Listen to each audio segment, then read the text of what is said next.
para ang ultimate purpose, kung wala naman nangyayaring kalokohan, hindi tayo naghahabol na meron tayong kakasuhan. Ang habol natin, pag ang sasabihin ng CICC na pati sila kumbinsido sa integridad ng mga laro ng PCSO, this will now boost the confidence in the activities and the games of the PCSO. That is our purpose. So hindi nyo binibili yung statement ni GM Robes na ay hindi well-guarded yan. 30 minutes before the game, nasa UST na yan, etc. Yan ang pinapa-investigate namin sa CICC.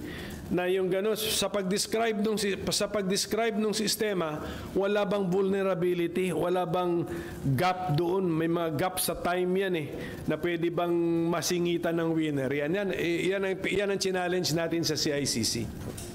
Kasi digital lahat ito digital. And sa